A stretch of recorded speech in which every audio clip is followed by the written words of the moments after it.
నమస్తే, welcome to great Andhra. మనతో పాటు ఉన్నారు సీనియర్ పొలిటికల్ అనలిస్ట్ జిఆర్ మహర్షి గారు. నమస్తే సార్. నమస్తే చందన గారు. సార్, ఒక పక్క వైసీపీ దూకుడుగా తన అభ్యర్థుల్ని దాదాపుగా ప్రకటించేస్తూనే ఉంది. ఇప్పటి వరకు 68 మంది వరకు కన్ఫర్మ్ అయిపోయారు. కానీ ఇంకో పక్క చూస్తుంటే టీడీపీ జనసేన కూటమిలోంచి అసలు కిమ్మండం లేదు, ఎటువంటి జాబితా రాలేదు. వస్తుందని సంక్రాంతికి అన్నారు, ఏమో మరి అది సైలెంట్ అయిపోయారు. మళ్ళీ ఇంకా ఏం రాలేదు. ఏం తర్జన భర్జనలు జరుగుతున్నాయో తెలియదు. కానీ ఒక పక్క ఏం ప్రకటించకుండానే జనసేన నుంచి పవన్ కళ్యాణ్ గారు భీమవరంలోను తిరుపతిలోను చేస్తారు పోటీ 2 చోట్ల నుంచి అని చెప్పి వాళ్ళు ప్రచారం చేసుకుంటున్నారు ఇటు పక్క కొంతమంది. అసలు ఏం జరుగుతుందంటారు ఈ టీడీపీ జనసేనలో? అంటే కన్యాశుల్కం నాటకంలో ఎంకి పెళ్ళి సుబ్బి చావుకొచ్చింది అని ఒక వాక్యం ఉంటుంది, కొటేషన్. అది అంటే ఏదో జరగబోయి ఏదో జరిగింది అనే అర్థంలో అనమాట. అక్కడ ఆ నాటకంలో ఉన్న క్యారెక్టర్ వాడతారు. ఇప్పుడు పరిస్థితి ఏమిటంటే చంద్రబాబు గారి పరిస్థితి అలాంటి పరిస్థితుల్లోనే ఇరుక్కున్నాడు ఆయన.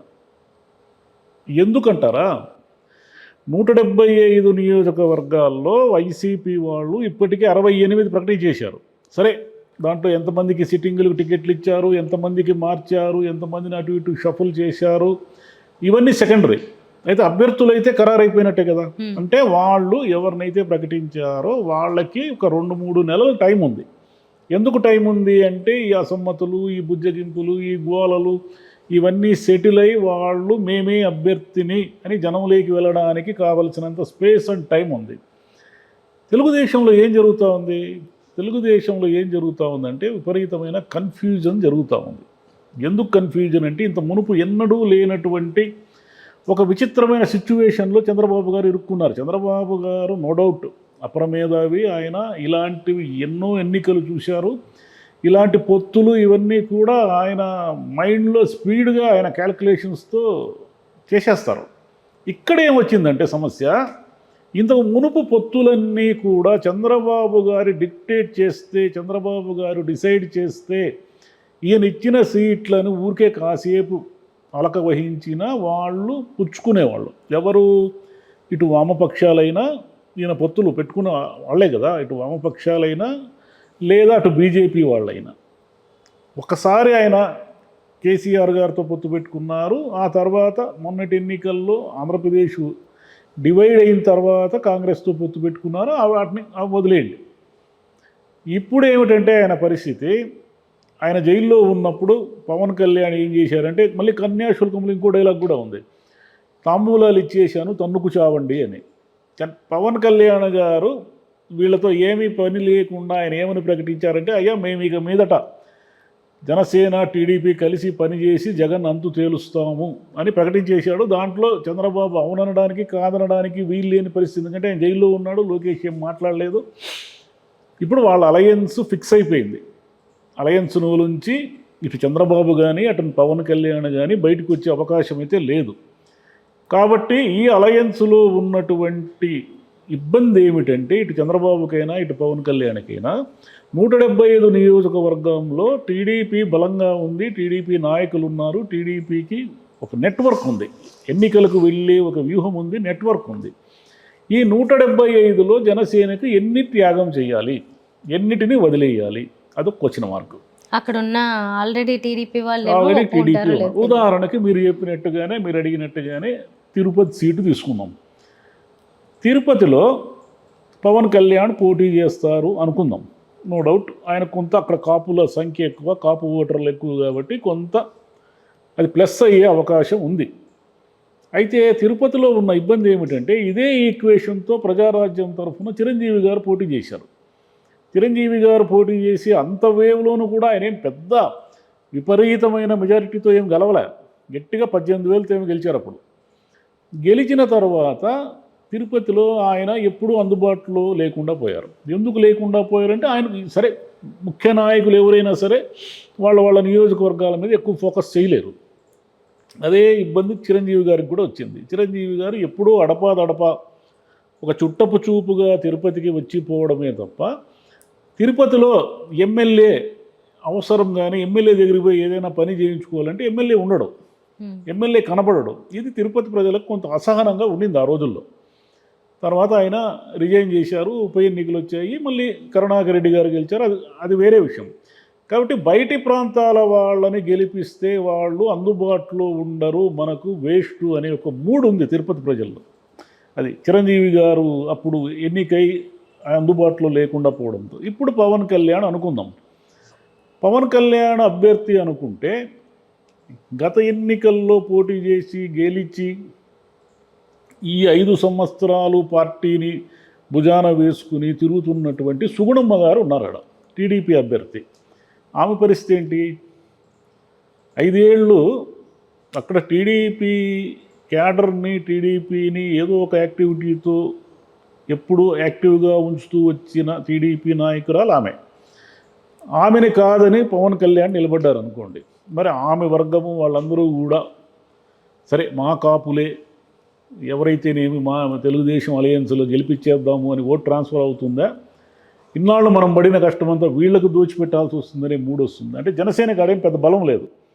తిరుపతిలో కార్యకర్తలు వాళ్ళు ఉన్నప్పటికీ టీడీపీతో పోలిస్తే జనసేనకి ఏం పెద్ద బలం లేదు.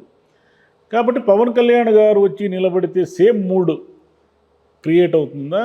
సుగుణమ్మ గారిని పక్కకు తప్పించేసి పవన్ కళ్యాణ్కి ఇవ్వాల్సి వస్తుందా? ఇదే విధంగా మీకు నాదెండ్ల మనోహర్ గారి పరిస్థితి కూడా ఉంటుంది అక్కడ. ఇప్పుడు అక్కడ ఉన్న ఆలపాటి రాజాను కాదని మనోహర్ గారికి ఇవ్వాలి. ఇట్లా అనేక సీట్లలో ఈ ఇబ్బంది ఉంది చంద్రబాబు గారికి. అయితే చంద్రబాబు గారికి ఇంకొక విషయం కూడా ఏమిటంటే, తెలుగుదేశం నాయకులందరూ కలిసి అయ్యా ఎలాగూ జగన్ వ్యతిరేకత ఉంది, మనం ఈజీగా గెలిచిపోతాము, వీళ్ళకి ఎక్కువ సీట్లు ఇస్తే వీళ్ళని మళ్ళీ గెలిపించే పని కూడా మనమే పెట్టుకోవాలా, ఒకవేళ వీళ్ళు ఎక్కువ సీట్లు ఓడిపోయినారంటే మళ్ళీ జగనే వస్తాడు, కాబట్టి జాగ్రత్త అని భయపెడుతున్నారు.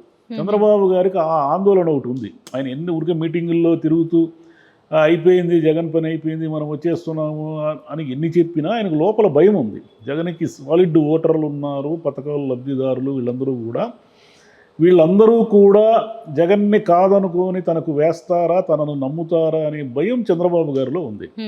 కాబట్టి ఆయన అలయన్స్ నుంచి బయటికి రాలేడు. 175 సీట్లలో ఒక 25 సీట్లు ఇచ్చాడు అనుకోండి పవన్ కళ్యాణ్కి, వీళ్ళు ఒప్పుకోరు, కాపు నాయకులు ఒప్పుకోరు, పవన్ కళ్యాణ్ మీద తిరగబడతారు. ప్రతిసారి మనము ఎవరికో ఊరికి ఊడిగం చేయడానికి ఇదంతా పంచాయతీ ఎందుకయ్యా నువ్వు పెట్టుకున్న అలయన్స్, మా పరువు తీయడానికి కాకపోతే అని గొడవకు వస్తారు. కాబట్టి ఓట్ ట్రాన్స్ఫర్ జరుగుతుందా లేదనేది అదొక క్వశ్చన్ మార్క్. 175లో ఒక 60 సీట్లు వాళ్ళు అడుగుతారు అనుకున్నాం, 50 సీట్లు గట్టిగా పట్టుబట్టారు అనుకున్నాం. 50 సీట్లు ఒకవేళ టీడీపీ త్యాగం చేస్తే ఎక్కడెక్కడ చేయాలి, ఎంతమంది నాయకులను వదులుకోవాలి, ఎంతమంది తమ గట్టి నాయకులందరూ సీట్లన్నీ త్యాగం చేయాలి, చేస్తే అక్కడ అన్ని కరెక్ట్గా ఓటు ట్రాన్స్ఫర్ జరిగి జనసేన వాళ్ళు గెలుస్తారా? గెలవకపోతే ఒకవేళ ఈ రఫ్ అండ్ టఫ్గా ఉంటుంది కాబట్టి ఎలక్షను, చంద్రబాబు మళ్ళీ అధికారంలోకి ఎలా వస్తాడు? జనసేన 50 సీట్లలో ఒక 30 సీట్లు కనుక గెలిస్తేనే టీడీపీకి లాభం. ఒక 30-40 సీట్లు ఓడిపోయింది అనుకోండి, అవుట్, టీడీపీ అవుట్. కాబట్టి చంద్రబాబుకి ఈ భయాలన్నీ కూడా మెదడు నిండా ఉండి ఎటు వేయాలో ఏం చేయాలో తెలియకుండా ఉంది. ఎందుకంటే 175 సీట్లలో 25 సీట్లు ఇస్తే 15% ఇచ్చినట్లు పవన్ కళ్యాణ్కి, వీళ్ళు ఒప్పుకోరు. 50 సీట్లు అడుగుతారు, 50 సీట్లు ఇచ్చే పరిస్థితి చంద్రబాబుకి లేదు. ఒకవేళ ఇస్తే అన్ని సీట్లు వీళ్ళు గెలుస్తారా అనేది డౌట్. కాబట్టి ఈ మల్లగుల్లాలు, ఈ గోలలు, గొడవలు తెగే వరకు చంద్రబాబు ఏం చేయాలో తెలియక ఊరికే మీటింగుల్లో ఈసారి జగన్ని సాగనంపుదాం. ఎలా సాగనంపుతావు? 170 సీట్లలో నువ్వు అభ్యర్థుల్లో ఇప్పటివరకు డిసైడ్ చేయకపోతే, మన జేసీ దివాకర్ రెడ్డి గారు అన్నారు కదా, ప్రభాకర్ రెడ్డి గారు, ఆయన ఏమన్నారు, ఇంకెప్పుడు చెప్తావు స్వామి, టైం అయిపోతుంది, మేము ఎక్కడ తిరగాలి, ఏం తిరగాలి, ఏదో ఒకటి తేల్చి పారయ్యి పలానా వాడు అభ్యర్థి అని తేల్చేస్తే వాడు వస్తాడు, తిరుగుతూ ఉంటాడు, ఇట్లా ఎన్నాళ్ళు మా నాయకుడు ఎప్పటికీ తేల్చడు అని ఆయన బహిరంగంగానే, వీడియో కూడా ఉంది, అది బహిరంగంగానే ఆయన విమర్శించాడు. ఇట్లా చాలా చోట్ల బయటికి చెప్పుకోలేకపోయినా ఈయన ఎంతకీ తేల్చడు. ఒకవైపు ఏమో మనం అభ్యర్థి అవునో కాదో తెలియదు, అభ్యర్థి అంటే ఏ ప్రోగ్రాం చేపట్టినా కూడా ఈరోజు జన సమీకరణ కావాలి, డబ్బులు కావాలి. అందులో ఎన్నికల దగ్గరికి వచ్చేసరికి నాయకులకు విపరీతంగా ఖర్చులు పెరుగుతాయి. అంటే ప్రతివాడిని ప్రసన్నం చేసుకోవాలి కదా, ఎవరిని దూరం చేసుకోవడానికి లేదు, ఏవేవో డిమాండ్లతో వస్తారు వాళ్ళు. ఆ డిమాండ్లతో వచ్చిన వాళ్ళని ఎంతో కొంత డబ్బులు ఖర్చు పెట్టి వాళ్ళని బుజ్జగించాము, డబ్బులు తీసాము, జన సమీకరణ చేశాము, చంద్రబాబు మీటింగ్లని సక్సెస్ చేశాము అనుకుందాము. రేపు ఆయన మనకు టికెట్ ఇవ్వకపోతే ఇదంతా ఏం చేయాలా, ఇంత డబ్బు మనం ఖర్చు పెట్టి ఏం చేయాలా, అది భయం. జనసేన వాళ్ళకి పోయింది ఏమీ లేదు, ఎందుకంటే వాళ్ళకేం పెద్ద యంత్రాంగం లేదు కాబట్టి వాళ్ళు ఎన్ని సీట్లు అడిగినా ఎన్ని సీట్లు పోటీ చేసినా వాళ్ళకు కొత్తగా వచ్చే నష్టం ఏమీ లేదు. నష్టం వల్ల ఏమిటంటే చంద్రబాబు టీడీపీ పార్టీకే నష్టం. కాబట్టి ఇదంతా ఎప్పటికి తేలుతుంది, ఎప్పటికి తేల్చుకుంటారో మనకు తెలియదు, చూడాలి. Okay sir. అయితే ఇంకొక చిన్న క్వశ్చన్. ఇప్పుడు చాలామంది అంటే రకరకాల వీడియోలు చూస్తున్నప్పుడు అదే కొంతమంది జ్యోతిష్యులు, కొంతమంది ఏంటంటే కొంచెం పేరు తెచ్చుకున్న జ్యోతిష్యులే ఏదో అసలు వన్ సైడ్గానే చెప్తున్నారు. అందరూ జగనే అంటున్నారు, ఈసారి జగనే అంటున్నారు. అంటే అది పెయిడ్ అని అనిపించట్లేదండి? వాళ్ళు ఏ కారణంతోనే చెప్పనేయండి, అలా చెప్తున్నారేంటి? అసలు వాళ్ళలో ఏంటి అధైర్యము? జ్యోతిష్యాల వల్ల ప్రభుత్వాలే వచ్చేటట్లుంటే ఇందిరాగాంధీ అప్పుడు ఓడిపోదు, మొన్న ట్రంప్ ఓడిపోడు, ఇలా జరగదు. జగన్ వస్తారా రారా అనేది ప్రజలు నిర్ణయిస్తారు, జ్యోతిష్యాలు నిర్ణయించవు. జ్యోతిష్యాలు అనేవి కొంతమంది నమ్మకం, అది వాళ్ళ నమ్మకాల ప్రకారం వాళ్ళు ఉంటారు. కాబట్టి వీళ్ళు అనుకున్నంత జ్యోతిష్యం అక్కర్లేదు దానికి చెప్పడానికి. అసలు వాస్తవం ఏమిటంటే వీళ్ళు అనుకున్నంత తీవ్రమైన వ్యతిరేకత జగన్ పట్ల లేదు. వీళ్ళు ముందు అది అర్థమైతే వీళ్ళకి చాలా విషయాలు అర్థమవుతాయి. జగన్ తన పని తాను చేసుకుంటూ పోతున్నాడు, తన అభ్యర్థులను ప్రకటిస్తున్నాడు, అక్కడ ఏమేమి లూప్ హోల్స్ ఉన్నాయో అవన్నీ సరిదిద్దుతున్నాడు. ఆయన ఒక గ్రామాల్లో ఆయన ఒక సిస్టమ్ ఏర్పాటు చేశాడు, జనం హ్యాపీగా ఉన్నారు. మనకు పట్టణాల్లో అర్బన్ వాళ్ళు ఉద్యోగులు వాళ్ళు వీళ్ళు వ్యతిరేకంగా ఉన్నారు అని చెప్తున్నారు. కానీ పేపర్లు చదివే వాళ్ళకి, జగన్ వ్యతిరేక పేపర్లు చదివిన వాళ్ళకి జగన్ పట్ల విపరీతమైన వ్యతిరేకత ఉందని, జగన్ అనుకూల పత్రిక చదివే వాళ్ళకి జగన్ పట్ల విపరీతమైన అనుకూలత ఉందని అనుకోవాల్సిందే. కానీ వాస్తవానికి ఇంకా ఏమిటి, జనం మనసులో ఏముంది, జనం ఏం డిసైడ్ అవుతారనేది ఇంకా గుంబనంగానే ఉంది. జనం వస్తారు, జగన్కి కూడా జనం వచ్చారు. మరి నువ్వు అనుకున్నంత వ్యతిరేకత లేదు కదా. చంద్రబాబుకు జనం వస్తే అది ఎలా ప్రతీకత అవుతుంది? అంటే అదొక సింబల్ ఎలా అవుతుంది? మీకు బలం పెరిగిందనే దానికి సింబల్ ఎలా అవుతుంది? అంటే జనము రావడము, సభలు నిర్వహించడము, ఇవి ఎప్పుడు సింబల్స్ కాదు. ఎప్పుడంటే ఎలక్షన్ కోడ్ వచ్చిన తర్వాత జరుగుతాయే సభలు, వాటి ఆధారంగా కొంత చెప్పచ్చు మనం. ఓహో ఇలా ఉంది, గాలి ఇలా వీస్తూ ఉందని. ఇప్పటికిప్పుడైతే కరెక్ట్గా చెప్పడానికి వీల్లేదు. ఓకే సార్, ఏదో ఎరక్కపోయి వచ్చాము ఇరుక్కుపోయాం అన్నట్లుగా వాళ్ళ అది కలిసింది, కానీ అలయన్స్ ఏం చేయలేకపోతూ కొట్టుమిట్టాడుతున్నారు. చూద్దాం ఎప్పటికేస్తారు.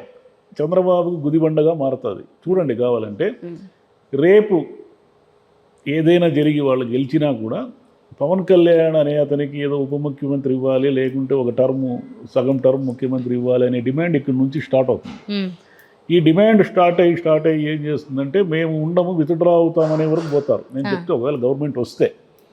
కాబట్టి చంద్రబాబు చాణుక్యుడే, కానీ ఒక్కొక్కసారి చాణుక్యుడికి కూడా పరిస్థితులు కలిసి రావాలి. అంతే. కాబట్టి ఆయన తెలుసో తెలియకో ఈ అలయన్స్ను తగిలించుకునేశాడు మెడకి. దీన్ని తీయడానికి లేదు, ఈ బరువును మోయడానికి లేదు. అది ఆయన ఇబ్బంది. Right sir, thank you sir. Thank you.